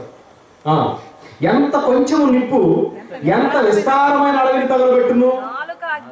నాలుక అగ్నియే. నాలుక మన అవయవంలో ఉంచబడిన పాప ప్రపంచమై సర్వ శరీరములకు మాలిన్యము కలుగు చేయొచ్చు. ప్రకృతి చక్రానికి చిచ్చు పెడుతుంది. చిచ్చు. నాలుక మన అవయవంలో ఉంచబడిన పాప ప్రపంచమై సర్వ శరీరానికి మాలిన్యం కలుగు చేస్తుంది. నాలుక అగ్ని. నాలుక ఏంటట? అగ్ని. ఎప్పుడు తేమలో, నోట్లో తేమలో నాంతా ఉంటుందండి. మరి దాని నుంచి అగ్ని ఎట్ట అవుతుందో మనకు తెలియదు. నాలుక అగ్నియే. నాలుక అగ్ని అంట. అగ్ని. అవును, అగ్ని. గొడవల్లో చూడండి, ఓర్చుకున్నంతసేపు ఓర్చుకుంటాడు. నీ సంగతి తెలుస్తా అన్నాడు అనుకో, వాడు కోపం వచ్చేసి. నాలుక అగ్ని. అటు నుంచి అగ్ని, ఇటు నుంచి అగ్ని, ఇటు నుంచి అగ్ని, అటు నుంచి అగ్ని, బగ్గుమని మండటమే. మాటకు మాట. నాలుక అగ్నియే. ఇది మన అవయవంలో ఉంచబడిన పాప ప్రపంచమై సర్వ శరీరానికి మాలిన్యం కలుగు చేసింది. అంటే బాడీ అంతా పాడు చేసేది ఈ నాలుకే. అందుకనే జీవ మరణములు నాలుక వశం. నాలుక చాలా జాగ్రత్తగా ఉండాలి. అయితే ఈ నాలుకకి అగ్ని ఎక్కడి నుంచి సప్లై అవుతుందట చూడండి. అది అంటే నాలుక నరకము చేత చిచ్చు పెట్టబడును. నరకం నుంచి సప్లై అవుతుందంట ఈ నాలుగుకి. అంటే ఏంటి? మాట్లాడండిరా, ఎట్లా పడితే అట్లా మాట్లాడండిరా, అందరూ నా దగ్గరకు రండి, నా దగ్గర కావాల్సినంత అగ్ని ఉంది. నరకము చేత చిచ్చు అంటే అక్కడి నుంచి సప్లై ఉందంట. నరకంలో నుంచి సప్లై మన నోట్లోకి వచ్చిందంట. సప్లై. ఓ నాయను, ఎంత వ్యవస్థ పనిచేస్తుందో మీరు చూడండి. మనమేమనుకుంటున్నాం? మాట్లాడటం, బూతులు, చెడ్డ మాటలు మాట్లాడుతున్నాం కదా. నరకం నుంచి సప్లై దీనికి అందుతుందంటే మామూలు విషయం కాదు. ఇక్కడ వీళ్ళిద్దరూ పాటలాడుకొని మళ్ళీ అదే నరకం దగ్గరికి వెళ్ళిపోతారు. అతి పెద్ద సప్లైగా మారిపోవటానికి వీళ్ళు పెద్ద ట్రాన్స్ఫార్మర్ అయిపోతారు అన్నమాట. అక్కడికి వెళ్ళిపోతున్నారు, నరకానికి వెళ్ళిపోతున్నారు. ప్రకృతి చక్రానికి చిచ్చు పెట్టేది మనిషి, ఆ మనిషిలో ఉన్న నాలుక. ప్రియమైన దేవుని పిల్లలారా, ఆలోచించండి. యేసు ప్రభు రాకడకు మునుపు ఈ ప్రపంచ పరిస్థితులు ఎలా ఉంటాయి? ప్రకృతి పరంగా మార్పు చెందుతాయి. భూమి మీద మానవాళి చేస్తున్న కార్యక్రమాల వల్ల ఎలా అయిపోతుంది? చివరికి మనిషే ఈ విశ్వాన్ని పాడు చేసే వ్యక్తి అయిపోతున్నాడు. ఇక చివరిగా ప్రియమైన దేవుని పిల్లలారా, అందుకనే దేవుడు ప్రతి చోట రోగాలు. అందుకనే ఒక్క మాట చూద్దాం ప్రియమైన దేవుని పిల్లలారా. కీర్తనల గ్రంథం 120వ అధ్యాయం 7వ వచనం. కీర్తనల గ్రంథం 120వ అధ్యాయం 7వ వచనం. నేను కోరినది సమాధానమే అయినను మాట నా నోట వచ్చిన తోడనే వారు యుద్ధములకు సిద్ధమవుదురు. యుద్ధం జరగాలి అంటే నోటి మాట నా నోట వచ్చిన తోడనే యుద్ధం. మోడీ ఒక్క మాట చెప్పాడో లేదో బలగాలన్నీ రెడీ అయ్యి వెళ్ళిపోయాయి. నోరు మాట చెప్పిన తోడనే యుద్ధానికి సిద్ధమైపోతారు. ఈ లోకం అంతా ఏమనుకుంటుందనంటే కీర్తన గ్రంథం 12వ అధ్యాయం 4వ వచనం. కీర్తన గ్రంథం 12వ అధ్యాయం 4వ వచనం. మా నాలుక చేత మేము సాధించదము. మా పెదవులు మావి. మాకు ప్రభు ఎవడని వారు అనుకో. మాకు ప్రభు ఎవడో. అబ్బా, నాలుగు చేత సాధిస్తావా? మాకు ప్రభు ఎవడంటావా? అది ఏ నాలుగుతోనైతే దేవుణ్ణి స్థుతించాలో, ఏ నాలుగుతోనైతే స్తోత్ర గానాలు పాడాలో, ఏ నాలుగుతో ప్రభు యొక్క ప్రభావాన్ని ప్రకటించాలో అదే నాలుగుతో మేము సాధిస్తాం. ఒక్క మాట చెప్తే చాలు, అయిపోద్ది. మా నాలుగుతో మేము సాధిస్తాం అనుకున్న వాళ్ళు ప్రభు ఎవడని అంటున్నారట. కనుక ఇవన్నీ మీరు ఆలోచిస్తే క్రీస్తు ఆగమనం ఎందుకంటే ఇలాంటి గర్విష్ఠులకు, పవరబోతులకు తిక్క కుదిర్చే రోజు. విశ్వం వినాశనం అయిపోద్ది. ఈ అందమైన విశ్వం అంతా నాశనం అయిపోద్ది. ఎవరు అక్కడ ఎవరు ఉండరు. ఆయన నమ్ముకొని భక్తితో నీతితో బ్రతుకుతున్న వారే ఆయన కొరకు వెళ్ళిపోతారు. అందుకనే ప్రియమైన దేవుని పిల్లారా, క్రైస్తవుడికి క్రీస్తు రాకడ చాలా ప్రాముఖ్యం. ఎటు ఆయన తీసుకునే నిర్ణయం కనుక ఈ సృష్టి ఉండదు. ఈ సృష్టి మీద ఆశలు ఎందుకు, ఈ సృష్టి మీద కోరికలు ఎందుకు? కొద్ది కాలం బ్రతుకుతాం, ఇదంతా పాడైపోయేదే, ఉండేది కాదు. ఏ భూమి అయితే నీ పేరు మీద ఉందో ఆ డాక్యుమెంట్లు అన్నీ కాలిపోయే రోజు వస్తుంది. ఏముండదు ఇక్కడ. కాకపోతే ఉన్న ధనాన్ని దేవుడు మీకు ఇచ్చాడు అనుకోండి, ఆ ధనాన్ని దేవుని సేవ ఖర్చు పెట్టాలి. పరలోకంలో మీ ధనమును కూర్చుకోవాలి. యేసు ప్రభు వచ్చే సమయానికి, నాయన నాకేదో జీవనోపాధి ఇచ్చావు, ఉద్యోగం ఇచ్చావు, ఆ ఉద్యోగంలో ఏదో నా పోషించుకున్నాను, నా భార్య పిల్లలను చూసుకున్నాను, మిగతాది నీ సేవ ఖర్చు పెట్టానయ్యా. ఎంత బాగుంది అయ్యా. ఏదో కూలి పని చేసుకున్నాను, వచ్చిన రూపాయలు కొంత నేను ఆడుకున్నాను, కొంత నీకు ఇచ్చాను, సరిపోయిందయ్యా. అది ఇప్పుడు మనం ఏం చేయాలి తెలుసా? ప్రభు వాకిట దగ్గరలోనే ఉన్నాడు కనుక నువ్వేం చేయాలి? ఇదివరకు ఇట్లాగా నిద్ర పోకూడదు. క్రైస్తవుడు అయిపోయిన తర్వాత నిద్ర పోకూడదు. అందరూ ఒక్క పని చేసి నిద్రపోతుంటే నువ్వు 2 పనులు చేయాలి. నువ్వు 2 పనులు చేసి ఒక పనితో వచ్చిన సంపాదనని దేవుడికి ఇచ్చి, ఒక పనితో వచ్చిన సంపాదనని నీ కుటుంబానికి ఖర్చు పెట్టుకోవాలి. అలా చేసుకుంటూ మెళకువగా జాగ్రత్తగా ఎంతో భక్తితో బ్రతికితే అప్పుడు యేసు ప్రభు రావటం అయితే నువ్వు చక్కగా వెళ్ళిపోతావు. అందుకనే క్రీస్తు ఆగమనం విశ్వ వినాశనం. రోగాలు. యేసు ప్రభు వచ్చే ముందు తెగుళ్ళు ఈ ప్రపంచాన్ని బాధిస్తాయి. తెగుళ్ళు, ఆ తెగుళ్ళు గురించి అండి ఏదో చూసినట్లే వాక్యంలో ఎంత చక్కగా ఉందో ఆ మాట చూసుకొని పాట చూసుకొని ముగించుకుందాం మనం. ఒక్కసారి చూడండి, జకర్యా గ్రంథం 14వ అధ్యాయం 12వ వచనం. జకర్యా గ్రంథము 14 పాట రెడీ చేసుకున్నాను. జకర్యా గ్రంథం 14వ అధ్యాయం 12వ వచనం. మరియు యెహోవా తెగుళ్ళు పుట్టించి యెరూషలేము మీద యుద్ధము చేసిన జనులందరినీ ఇలాగున మొత్తెను. వారు నిలిచి ఉన్న పాటునే వారి దేహాలు కుళ్ళిపోయిన, వారి కన్నులు కనుతొర్రలలో ఉండే కుళ్ళిపోయాయి, వారి నాలుక నోటిలో ఉండి కుళ్ళిపోయిందంట. నాలుక నోటిలో ఉండి కుళ్ళిపోయిందంట. కనుతొర్రల్లో కళ్ళు కుళ్ళిపోయాయి అంటండి. వారి దేహాలన్నీ కుళ్ళిపోయినాయి అంటండి. ఇవన్నీ ఏంటి ఆలోచిస్తున్నారా? దేహం దేవుని ఆయుధం. దేవుడు పని చేయాల్సిన దేహంతో దేవుడు పని చేయట్లేదు కనుక నోరు కుళ్ళిపోయింది, కళ్ళు కుళ్ళిపోయాయి. త్వరల్లో ఈ గుంటల్లోనే కుళ్ళిపోయినాయట కళ్ళు. బాడీ అంతా కుళ్ళిపోయిందట. ఇవన్నీ మీరు ఆలోచిస్తే రోగాలు, తెగుళ్ళు, ఇవన్నీ తెగుళ్ళు. ఎందుకు? నా నాలుకతో నా కీర్తిని ఉత్సాహగానం చేయలేదు. నువ్వు నీ సంభాషణ ఉప్పు వేసినట్టుగా లేదు. నా మాటలు రుచిగా నువ్వు చెప్పలేకపోయావు. నీ నాలుక కుళ్ళిపోతుంది. నీ కంటితో ఈ వాక్యం చదివి అందరికి చెప్పలేకపోయావు. నువ్వు నీ కళ్ళు కుళ్ళిపోతాయి. నీ దేహాన్ని నువ్వు మంచి దేహాన్ని ఇస్తే ఈ దేహాన్ని నా కోసం వాడలేదు, అందుకని నీ దేహం కుళ్ళిపోయి నిన్ను రోగిష్టిగా మార్చి మంచం పట్టిస్తా. ఏమైందండి? ఈ దేహంతో దేవుని పని చేయడానికి ఏమని చెప్పండి. ఆయన వచ్చే సమయానికి నీకు దేహం ఇచ్చిన దేహాన్ని అంతటిని పాడు చేసుకొని రోగగ్రహంగా మార్చుకోకుండా కన్న తండ్రి ఇచ్చినటువంటి జీవితాన్ని దేవుని కోసం అర్పించమని ఒకవైపు తెగుళ్ళు చూపిస్తున్నాడు నీకు. హాస్పిటల్కి వెళ్ళి చూడు ఒకసారి. ఎంతమంది ఎన్ని బాధలతో బాధపడుతున్నారు. దేవా నాకు ఈ మంచి ఆరోగ్యం ఇచ్చావయ్యా అని ఆలోచన లేదు.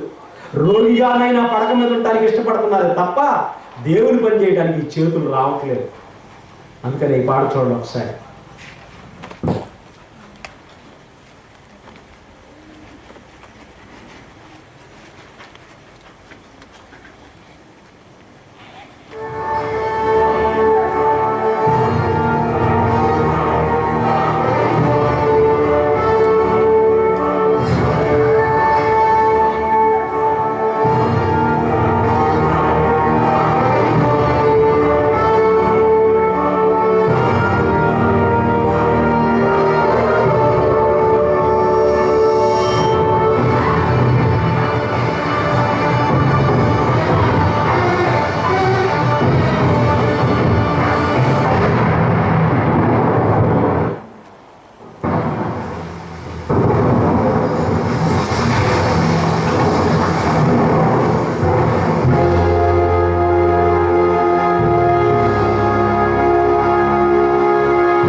పొందబోయే మహాలోకం. ఇవే మన కళ్ళ ముందు ఉండాలి. అమితమైన గర్వంతో ప్రవర్తించటం, దేవుని స్వార్థకు లోబడకపోవటం, ఆయన మనకిచ్చిన బాధ్యతను నెరవేర్చకపోవటం, ఇవన్నీ కూడా యేసు ప్రభు రాకడకు సూచనలే. భక్తిగా ఉండటం, సాటి మనిషిని ప్రేమించటం, ఆయన అప్పగించిన బాధ్యతను నెరవేర్చటం, ఇవన్నీ మనల్ని యేసు ప్రభు తీసుకొని పోవడాలని అనడానికి సూచనలు. మరి ఆలోచించండి, మంచి నిర్ణయం తీసుకోండి. మీరంతా కూడా ఒక చక్కని నిరీక్షణ కలిగిన వారై దేవుని వైపు చూస్తూ ఎంతో భక్తి, ఎంతో నీతి కలిగి, ఎంతో జాగ్రత్త కలిగి ఉండాలని మనస్ఫూర్తిగా కోరుకుంటూ, మరి క్రీస్తు ఆగమనం, విశ్వ వినాశనం అనే ఈ 2 రోజుల సభను విన్నారు. మిమ్మల్ని మీరు సిద్ధపరచుకున్నటకే ఈ సభ ఏర్పాటు చేయడం జరిగింది. మమ్మల్ని ఆహ్వానించి మరి మంచి సంగతులు తెలియజేయించడానికి భూమికగా నిలిచినటువంటి దైవ సేవకులు బెంజమిన్ గారికి, అలాగే ఈ 2 రోజులు నాకు ఆతిథ్యం ఇచ్చినటువంటి రామయ్య అన్న కుటుంబానికి, అలాగే నన్ను ఇక్కడికి తీసుకురావడానికి ప్రయత్నపడిన సంఘం అంతటికి పేరు పేరు వరుసగా వందనాలు తెలియజేస్తూ, మీ జీవితాన్ని వాక్యానికి అప్పగించుకోవాలని మనవి చేస్తూ ఈ మాటలు ముగిస్తున్నాను. ప్రార్థన చేసుకున్నాం. ప్రేమ కలిగిన మా తండ్రి, మీకు వందనాలు నాయన. మంచి సంఘము, మీ మాటను శిరసావహించే సంఘస్థులు, వారిని పెంచి పోషిస్తున్నటువంటి మంచి సంఘ కాపరి నాయన, ఆ దాసుని పరిచర్యను దీవించండి. మంచి భావాలతో నిష్కల్మషమైన హృదయాలను మీ కొరకు సిద్ధం చేస్తున్న మీ దాసుని ప్రయత్నానికి ప్రతిఫలం ఇమ్మని కోరుకుంటూ నాయన, మీ బిడ్డలందరూ కూడా మీ ప్రియకుమారుడైన యేసుక్రీస్తు వారి రాకడ కొరకై అనేకులను సిద్ధం చేసే ఉన్నతమైన వ్యక్తిత్వాన్ని బిడ్డలకు అనుగ్రహించమని కోరుకుంటూ, ఈ 2 రోజులు ఎంతో దూరాల నుంచి కూడా వచ్చారు మీ పిల్లలు. అలాగే ఈ శబ్ద యంత్రం ద్వారా ఇంటి దగ్గర నుండి ఆలోచించే వాళ్ళు కూడా ఒకసారి